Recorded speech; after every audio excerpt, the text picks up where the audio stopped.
শিক্ষার্থীবৃন্দ, আমার ঘরে আমার স্কুলে সবাইকে স্বাগত।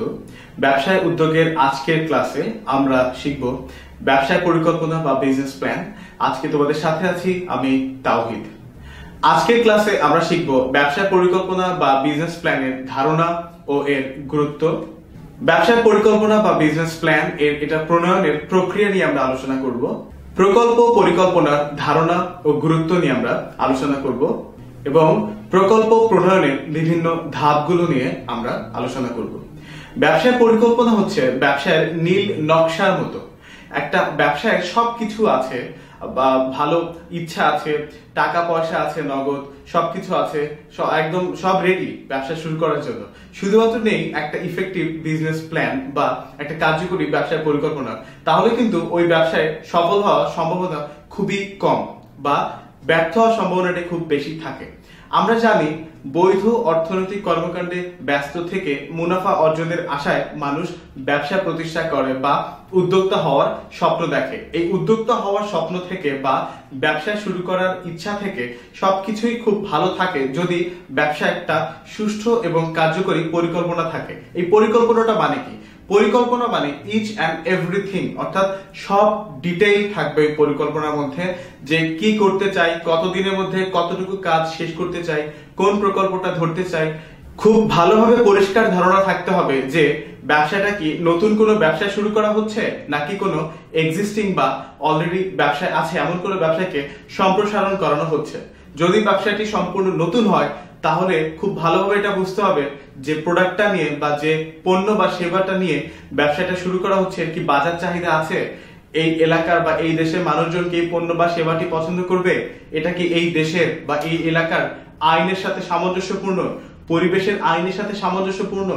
যদি এই প্রোডাক্ট বা এই সার্ভিসটা লঞ্চ করতে হয় বা চালু করতে হয়, মাঝপথে গিয়ে যে পরিমাণ ফাইন্যান্সিং বা যে পরিমাণ অর্থায়ন দরকার হবে সেই অর্থায়ন কোন কোন উৎস থেকে পাবো তা কি নির্ধারিত হয়েছে? যে যে রিস্ক গুলো অ্যারাইজেস হবে বা যে যে ঝুঁকিগুলো আমরা ভবিষ্যতে মুখোমুখি হব সেই ঝুঁকি মোকাবেলা করার জন্য পর্যাপ্ত সামর্থ্য বা পর্যাপ্ত রিসোর্সেস কেমন আছে, এই সমস্ত পরিকল্পনার একদম পুঙ্খানুপুঙ্খানুভাবে অ্যানালিসিস করে যদি কেউ ব্যবসা শুরু করে সে সফলতার সম্ভাবনা অনেক বেশি থাকে। কিন্তু এগুলো কোনো কিছু চিন্তা ভাবনা না করেই যদি একটা ব্যবসা শুরু করা হয় সেই ব্যবসায় ব্যর্থ হওয়ার সম্ভাবনা অনেক বেশি থাকে। শিক্ষার্থীবৃন্দ, তাহলে চলো স্টেপ বাই স্টেপ আমরা আমাদের আজকের ক্লাসের আলোচনাগুলো শুরু করি। প্রথমেই কনসেপ্ট অফ বিজনেস প্ল্যান বা ব্যবসায় পরিকল্পনার ধারণা। আমরা আমাদের আজকে ক্লাসের শুরুতে যেটা বললাম এটা হচ্ছে ব্যবসার ধারণা বা ব্যবসার এই পরিকল্পনাটা হচ্ছে পুরো ব্যবসায়ের জন্য একটা নীল নকশার মতো। তোমাদের বইয়ে খুব সুন্দর করে কিছু উদাহরণ দিয়েছে।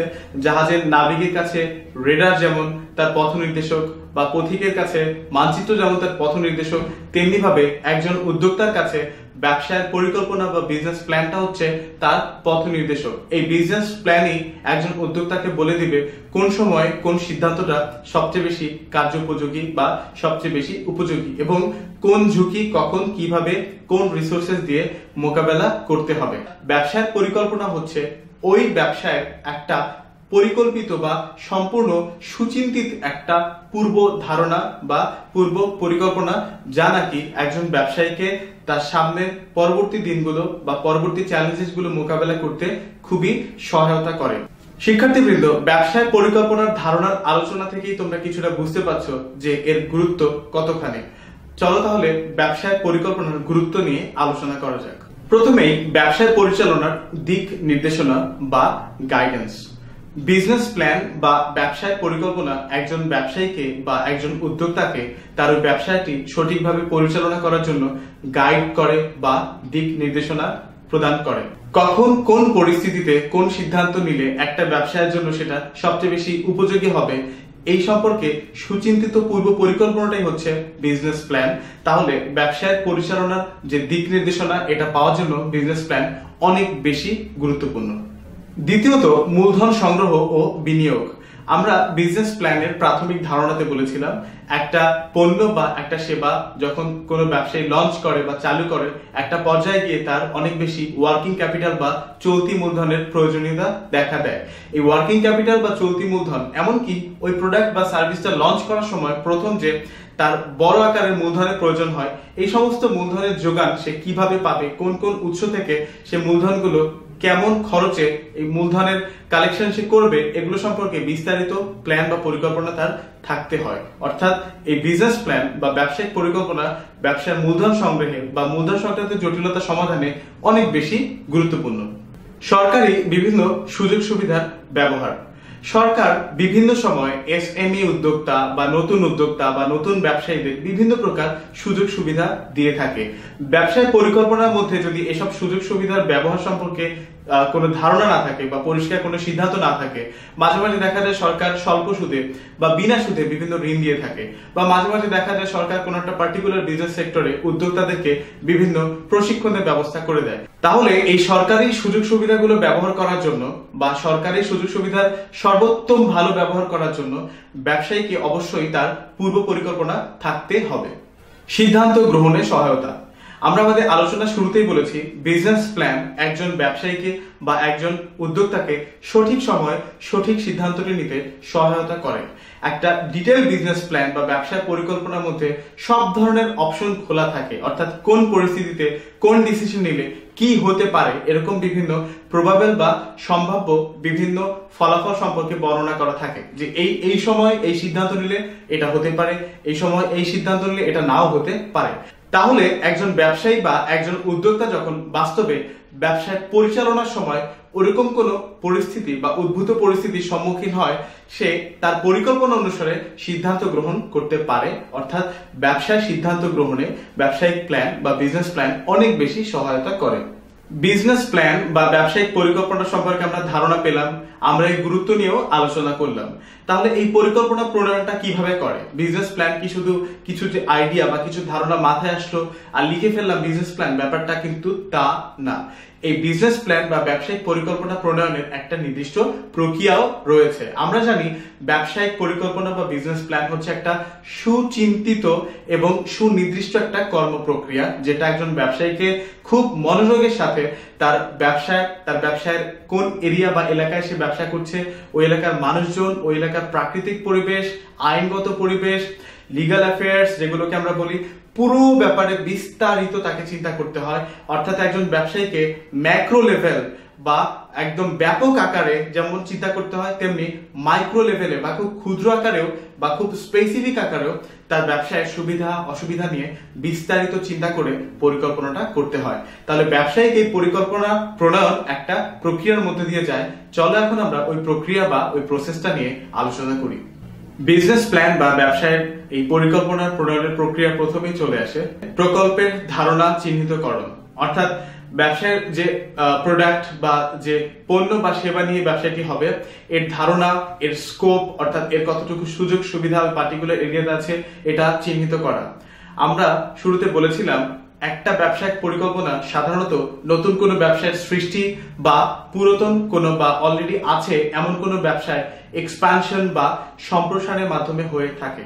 যদি কোনো ব্যবসায় সম্প্রসারণ করতে হয়, তাহলে একজন ব্যবসায়ীকে চিন্তা করতে হবে সে অলরেডি যে প্রোডাক্ট বা যে সার্ভিসেস গুলো আছে এগুলোকেই সম্প্রসারণ করবে, নাকি তার ব্যবসায়ের সাথে নতুন কোনো পণ্য বা নতুন কোনো সেবাকে যুক্ত করবে, অথবা সে কি তার পুরাতন পণ্য বা পুরাতন সেবা নিয়ে নতুন কোনো মার্কেট পেনিট্রেশন বা নতুন কোনো বাজারে ঢুকতে চায় কিনা।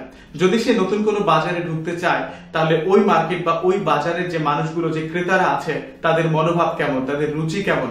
আমরা জানি পুরো পৃথিবী জুড়ে বিভিন্ন অঞ্চলের মানুষের তাদের কনজাম্পশন প্রেফারেন্স বা ভোগের যে পছন্দ, এই পছন্দ কিন্তু এলাকা ভিত্তিক ভিন্ন হয়।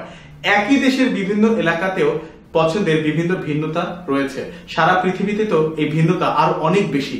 তাহলে একজন ব্যবসায়ী যদি ব্যাপক আকারে চিন্তা করতে চায়, তাকে অনেকগুলো বিষয় নিয়ে চিন্তা করতে হয়। যেমনটা আমরা বলছিলাম, যদি এক্সপানশনে যেতে চায়, নতুন বাজার বা নতুন মার্কেট পেনিট্রেশন সে করতে চায়, ওই এলাকার মানুষের ভোগ পছন্দ, তাদের সামর্থ্য, তাদের ওই পণ্য বা সেবা সম্পর্কে আগ্রহ, তাদের বিগত বা অতীতে ওই পণ্য বা সেবা সম্পর্কে কোনো এক্সপেরিয়েন্স বা অভিজ্ঞতা আছে কিনা, অভিজ্ঞতা থাকলে সে অভিজ্ঞতা কি ভালো না খারাপ, অর্থাৎ একজন ব্যবসায়ী যে প্রোডাক্ট বা সার্ভিসেস লঞ্চ করতে চাচ্ছে সেটা ওই এলাকার বা ওই নির্দিষ্ট দেশের মানুষেরা কিভাবে গ্রহণ করবে, এ সম্পর্কে বিস্তারিত ধারণা তাকে রাখতে হয়। আবার একই সাথে ব্যবসায়টি যদি সম্পূর্ণ নতুন হয়, তাহলে ওই ব্যবসায়ীকে আরো বেশি চিন্তা করতে হয়, যেহেতু তার ব্যবসায় তার ব্র্যান্ড তার পণ্য নিয়ে কেউ জানে না, যেহেতু সে একদমই নতুন। এ সম্পর্কে বলতে গেলে আরো গভীরে আলোচনা করা যায়, যেমন ব্যবসাটি কি পণ্য প্রস্তুতকারী কোনো প্রতিষ্ঠান হবে নাকি সে ট্রেডিং কোনো বিজনেস হবে। আমরা জানি ম্যানুফ্যাকচারিং বা প্রস্তুতকারী বিজনেস গুলো কোনো পণ্য কাঁচামাল থেকে নতুন করে প্রস্তুত করে, আবার ট্রেডিং বা যারা ক্রয় বিক্রয়কারী প্রতিষ্ঠান তারা অলরেডি প্রডিউসড বা প্রস্তুতকৃত কোনো পণ্য পাইকারি ব্যবসার কাছ থেকে কিনে খুচরা ব্যবসার মাধ্যমে বিক্রি করে। তাহলে এই ব্যবসা প্রতিষ্ঠানটি কেমন ব্যবসা প্রতিষ্ঠান তা সম্পর্কে ইন ডিটেইলস ধারণা বা পরিকল্পনা ওই ব্যবসায়ী বা ওই উদ্যোক্তাকে রাখতে হয়। প্রকল্প ধারণা চিহ্নিতকরণের পরে আসে প্রকল্প ধারণা মূল্যায়ন ও সিলেকশন বা নির্বাচন, অর্থাৎ কোন প্রকল্পে একজন ব্যবসায়ী ফাইনালি তার বিনিয়োগটা করবেন। বিভিন্ন প্রকল্পের ধারণার লিস্ট বা তালিকা করার পরে ওই ধারণাগুলোর সুবিধা অসুবিধা বিভিন্নভাবে যাচাই বাছাই করা যায়, বিভিন্নভাবে স্ক্রিনিং করা যায়। এই স্ক্রিনিং গুলো মাইক্রো লেভেলে হয়, ম্যাক্রো লেভেলে হয় এবং আরো বিভিন্ন তথ্য উপাত্ত বা বিভিন্ন সোর্সেস থেকে ডেটা নিয়ে একজন ব্যবসায়ী তার সিদ্ধান্তটা গ্রহণ করে থাকে যে ফাইনালি বা আলটিমেটলি সে কোন প্রকল্পে তার বিনিয়োগটা করবে বা কোন ব্যবসা নিয়ে সে তার ব্যবসা উদ্যোগটা শুরু করতে যাচ্ছে। এই অ্যানালাইসিস বা এই ধারণাগুলো নিয়ে আরো বিস্তারিত আলোচনা করে মাইক্রো স্ক্রিনিং এবং ম্যাক্রো স্ক্রিনিং। চলো তাহলে এই দুটো নিয়ে আলোচনা করা যাক। প্রথমেই ম্যাক্রো স্ক্রিনিং। আমরা জানি ম্যাক্রো স্ক্রিনিং ব্যাপারটা হচ্ছে বৃহত্তর পরিসরে একটা ব্যবসায়ের বিভিন্ন প্রভাবক গুলো নিয়ে আলোচনা করা বা এর সুবিধা অসুবিধা বিশ্লেষণ করা। এই প্রভাবক জিনিসটা আসলে কি? একটা ব্যবসা প্রতিষ্ঠান বিভিন্ন কারণ দ্বারা বা বিভিন্ন বিষয় দ্বারা প্রভাবিত হয়ে থাকে। এই বিষয়গুলোর কিছু জিনিস বা কিছু বিষয় আছে যেগুলো চাইলে ব্যবসায়ের মালিক নিজে নিয়ন্ত্রণ করতে পারে বা সেগুলো তার নিয়ন্ত্রণের মধ্যে থাকে, আবার কিছু বিষয় বা কিছু প্রভাবক থাকে যেগুলো একজন ব্যবসার মালিকের নিয়ন্ত্রণে থাকে না বা সে চাইলেও সেই প্রভাবকগুলোকে নিয়ন্ত্রণ করতে পারে না। ম্যাক্রো স্ক্রিনিং বা ম্যাক্রো লেভেলের অ্যানালাইসিস ওইসব প্রভাব নিয়ে আলোচনা করে। যেমনটা হচ্ছে জনসংখ্যা, কোন একটা নির্দিষ্ট দেশের বা কোন একটা নির্দিষ্ট ভূখণ্ডের বা একটা নির্দিষ্ট এলাকার জনসংখ্যা কেমন, তাদের জন্ম মৃত্যু হার কেমন, তাদের ওই জনসংখ্যার মধ্যে যুবক বা বৃদ্ধ মানুষ বা কিশোর এদের হার কেমন, এগুলোকে বলে ডেমোগ্রাফিক অ্যানালাইসিস বা এই জনসংখ্যা নিয়ে বিভিন্ন বিস্তারিত আলোচনা। এই জনসংখ্যা নিয়ে আলোচনা করলেই একজন ব্যবসায়ী ওই জনসংখ্যার মধ্যে বা ওই জনগণের মধ্যে তাদের ভোগ চাহিদা বা কনজাম্পশন প্রেফারেন্সেস গুলো নিয়ে আলোচনা করতে পারে বা এগুলো নিয়ে বিস্তারিত দেখে সে সিদ্ধান্ত নিতে পারে যে তার ব্যবসার যে প্রোডাক্ট বা যে সার্ভিসেসটা আছে তা একজন ব্যবসায়ী যে পণ্য বা যে সেবাটি আছে তা এই জনগণের জন্য উপযোগী কি না। জনসংখ্যা বা জনগণ নিয়ে আলোচনা করার পরে একজন ব্যবসায়ীকে এটা নিয়ে চিন্তা করতে হয় যে ওই জনগণের পারচেজিং পাওয়ার কেমন বা ওই অঞ্চলের অর্থনৈতিক পরিবেশ কেমন। একজন ব্যবসায়ী এমন কোন পণ্য বা সার্ভিসেস নিয়ে একটা এলাকাতে ব্যবসা করতে গেল কিন্তু ওই এলাকার মানুষদের ওই ব্যবসায়ীর পণ্য বা সেবা কেনার সামর্থ্য নেই বা অর্থনৈতিক পরিবেশ ওই পণ্য বা সেবা ক্রয়কে সাপোর্ট করে না, এমন কিন্তু অনেক ব্যবসায়িক এক্সাম্পল আমাদের দেশে এবং সারা বিশ্বে আছে। সেই ক্ষেত্রে ওই ব্যবসায়ী কিন্তু সফল হতে পারে না। তাহলে একজন ব্যবসায়ীকে ওই এলাকার জনসংখ্যা, ওই এলাকার জনগণ এর সাথে সাথে ওই এলাকার অর্থনৈতিক পরিবেশ নিয়েও তাকে বিস্তর অ্যানালাইসিস করতে হয়। প্রাকৃতিক পরিবেশ। প্রাকৃতিক পরিবেশ ব্যবসায়ের জন্য অনেক বেশি গুরুত্বপূর্ণ একটা প্রভাবক। প্রাকৃতিক পরিবেশ যদি ব্যবসার অনুকূলে না থাকে, অন্যান্য ফ্যাক্টর বা অন্যান্য প্রভাবকগুলো ভালো থাকার পরেও ব্যবসায় কিন্তু সফল হতে পারে না। এ কারণে প্রাকৃতিক পরিবেশ এবং যে ব্যবসায়িক পণ্য বা সেবাটি নিয়ে ওই এলাকাতে যাচ্ছে ওই এলাকার পরিবেশের উপর, ওই এলাকার প্রাকৃতিক পরিবেশের উপর ওই ব্যবসায়ের সেবা বা পণ্যের কিরূপ কেমন ধরনের বিরূপ প্রতিক্রিয়া থাকবে তাও কিন্তু অ্যানালাইসিস করতে হয়। রাজনৈতিক পরিবেশ। একটা নির্দিষ্ট ভূখণ্ড বা একটা নির্দিষ্ট দেশের রাজনৈতিক পরিবেশের সাথে একজন ব্যবসায়ীর পণ্য বা সেবা বা তার ব্যবসার ধরনকে অবশ্যই সামঞ্জস্যপূর্ণ হতে হয়, না হলে কিন্তু ওই দেশের আইন ওই ব্যবসায়িক পণ্য বা সেবাকে সাপোর্ট করে না বা লিগ্যালিটি দেয় না। আমরা শুরুতেও যেটা বলেছি, আইনগত বৈধ অর্থনৈতিক কাজে ব্যস্ত থেকে মুনাফা অর্জনকেই আমরা ব্যবসায় বলি। তাহলে কোনো দেশের রাজনৈতিক পরিবেশ বা কোনো দেশের আইনগত পরিবেশের সাথে সামঞ্জস্যপূর্ণ না হলে কিন্তু ব্যবসাটি চালু করা বা ব্যবসা পরিচালনা করা সম্ভব হয় না। সাংস্কৃতিক পরিবেশ। বিভিন্ন দেশের বিভিন্ন অঞ্চলের বিভিন্ন এলাকার মানুষের সংস্কৃতি বিভিন্ন রকম হয়ে থাকে। তাদের কোনো পণ্য বা কোনো সেবা সম্পর্কে তাদের অ্যাটিটিউড বা দৃষ্টিভঙ্গি, তাদের প্রেফারেন্সেস, এগুলো ওই সাংস্কৃতিক এরিয়ার সাথে সাথে পার্থক্য হয় বা ভিন্নতর হয়। একজন ব্যবসায়ীকে অবশ্যই ওই নির্দিষ্ট এলাকার সাংস্কৃতিক পরিবেশের সাথে মিলিয়ে তার পণ্য বা সেবা নিয়ে মানুষের কাছে যেতে হয়। সাংস্কৃতিক পরিবেশের পরে আসে আইনগত পরিবেশ। আমরা যেটা শুরুতেই বলেছিলাম রাজনৈতিক পরিবেশ নিয়ে আলোচনার সময়, যে একটা দেশের বা একটা নির্দিষ্ট ভূখণ্ডের আইনের সাথে বা প্রচলিত বিধিনিষেধের সাথে সামঞ্জস্যপূর্ণতা রেখেই একজন ব্যবসায়ীকে তার ব্যবসায় চালু করা বা পরিচালনা করতে হয়। তাহলে এগুলো ছিল আমাদের জন্য ম্যাক্রো স্ক্রিনিং। এখন আমরা দেখব মাইক্রো স্ক্রিনিং বা আরো বেশি সুনির্দিষ্ট করে কিছু প্রভাবক নিয়ে আলোচনা। মাইক্রো স্ক্রিনিং এর মধ্যে অন্তর্ভুক্ত হচ্ছে একটা ব্যবসায়ের সুনির্দিষ্ট কারিগরি দিক, আর্থিক দিক, বাণিজ্যিক দিক, বাজারজাতকরণ সম্পর্কে বিস্তারিত আলোচনা। যার প্রথমেই আসে বাজার চাহিদা বা মার্কেট ডিমান্ড। একজন ব্যবসায়ী তার যে পণ্য বা যে সেবা নিয়ে বাজারে মানুষের কাছে বিক্রি করতে যাবে তার আগে ওই ব্যবসায়ীকে অবশ্যই ওই পণ্য বা সেবার বাজার চাহিদা সম্পর্কে ধারণা থাকতে হবে।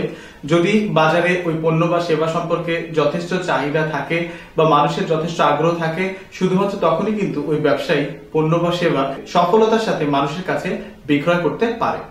কারিগরি দিক হচ্ছে ওই পণ্য প্রস্তুতের একদম স্পেসিফিক কিছু যান্ত্রিক বিষয় যা ওই পণ্য প্রস্তুত বা পণ্য ওই নির্দিষ্ট পণ্যটা পরিচালনার জন্য ব্যবহৃত হয়।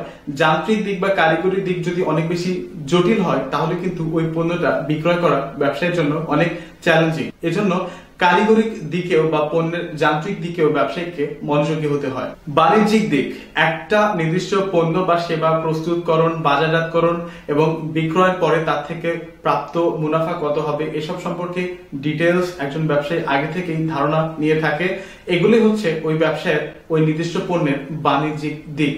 এই বাণিজ্যিক দিকগুলো ভালোভাবে অ্যানালাইসিস করে যদি একজন ব্যবসায়ী এটা বুঝতে পারে যে তার এই প্রোডাক্টটি বা সেবাটি ইকোনমিক্যালি বা কমার্শিয়ালি ভায়াবল বা মুনাফা অর্জনের সামর্থ্য রাখে, শুধুমাত্র তখনই কিন্তু ওই পণ্য বা সেবাটি নিয়ে এসে বিক্রয় করতে যায়। আর্থিক দিক, আর্থিক দিকে একজন ব্যবসায়ীকে চিন্তা করতে হয় তার একটা নির্দিষ্ট পণ্য বা সেবা বা তার প্রকল্প এটা চালু করতে বা এটা রান করতে, পরিচালনা করতে কতটুকু অর্থ প্রয়োজন হবে এবং ওই প্রয়োজনীয় অর্থ কোন কোন উৎস থেকে একজন ব্যবসায়ী সংগ্রহ করবে এ সম্পর্কে বিস্তারিত আলোচনা থাকে। ফাইনালি জাতীয় অর্থনীতিতে অবদান। আমরা জানি ব্যবসা প্রতিষ্ঠানের মূল উদ্দেশ্য মুনাফা অর্জন হলেও সমাজের কল্যাণ সাধনও কিন্তু একজন ব্যবসায়ীর অনেক বড় একটা উদ্দেশ্য থাকে, যেটাকে আমরা সোশ্যাল রেসপন্সিবিলিটিও বলি। তাহলে এই জাতীয় অর্থনীতিতে একজন ব্যবসায়ী কতটুকু অবদান রাখতে পারবে, সে কতজন মানুষকে চাকরি দেওয়ার মাধ্যমে কর্মসংস্থানের সুযোগ সৃষ্টি করতে পারবে, এগুলো ব্যবসায় শুরু করার বা কোনো একটা নির্দিষ্ট ব্যবসায় যাওয়ার আগে বা বিনিয়োগ করার আগে একজন ব্যবসায়ী চিন্তা করে থাকেন। ব্যবসা প্রকল্প চিহ্নিতকরণ, মূল্যায়ন নিয়ে আলোচনার পরে ফাইনালি চলে আসে প্রকল্পের প্রতিবেদন প্রণয়ন। একটা সুন্দর প্রতিবেদন এই পুরো পরিকল্পনাটাকে একটা ফর্মাল একটা নীল নকশার মতো করে একজন ব্যবসায়ীর হাতে তুলে ধরে, যেটার মাধ্যমে একজন ব্যবসায়ী তার সমস্ত সিদ্ধান্তগুলো নেওয়ার ক্ষেত্রে সহায়তা পেতে পারে। শিক্ষার্থীবৃন্দ, তাহলে আজকের ক্লাসে আমরা কি কি শিখলাম? আজকের ক্লাসে আমরা দেখলাম একজন ব্যবসায়ীকে যদি তার ব্যবসায়িক ধারণা নিয়ে সফল হতে হয় তাকে অবশ্যই ওই ব্যবসায় পরিকল্পনা থাকতে হবে বা বিজনেস প্ল্যান থাকতে হবে। ওই বিজনেস প্ল্যানটি কিভাবে সে তৈরি করবে তার সম্পর্কে সুনির্দিষ্ট তার ধারণা থাকতে হবে এবং ওই প্রক্রিয়া সম্পর্কে তার খুব ভালোভাবে ধারণা থাকে। এই ক্লাসটা আবারও দেখার জন্য বা আবারও ক্লাসটা করার জন্য তোমরা আমার ঘরে আমার স্কুলের ফেসবুক ও ইউটিউবে চোখ রাখতে পারো। বাসায় থাকবে, নিয়মিত পড়াশোনা করবে, সুস্থ থাকবে।